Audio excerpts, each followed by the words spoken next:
So I have one more I want to show you, and this is also a double bow, but it's a little different.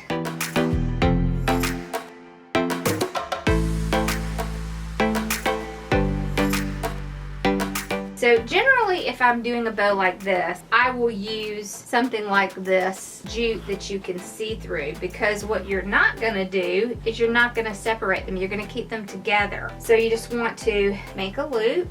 You're keeping them together. And this can be a little bit more challenging if you have trouble with your hands. So you would certainly want to use the Bodabra or something along those lines. So I have 2 loops there. And what I'm going to do is I'm going to take these and put them in between my hand right here. And I'm going to use the method where you do not have to twist it, because there are 2 of them. It just makes it a little bit easier if you don't have to twist them. And you can do that just by folding it over like we did earlier. So you're really just folding them in opposite directions. So on this side you're folding it this way, and on this side you're folding it this way, and that's how it keeps it together and you don't have to do the twisting. Also makes it a lot easier if you hold it in between these 2. Your hand is a little bit less likely to cramp if you have it in between those 2 fingers as opposed to doing it in between some of your other fingers. So we'll do one more. I really like this look because it really makes your ribbon look different. I'm always looking for different.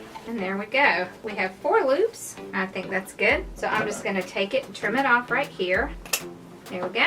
Now I will take a little wire, cut that off. And you just want to tie it around your bow. Make sure you pull it really tight and then twist it off. And then you can just kind of move your bow and fluff it out, remembering to keep those together. You see how different that looks?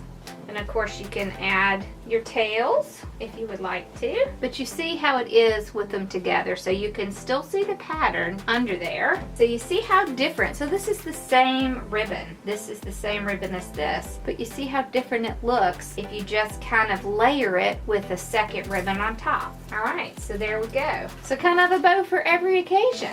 See, you could take the same 2 pieces, because you would want to keep the same effect, and cut some tails, so you can see how that looks. It looks really cute. I love to do this kind of bow because it just makes it a little different, and it's just a little bit more fun. A little bit of fun to add on to there. All right, so we're gonna look at one more. Then I think I've probably bowed you to death.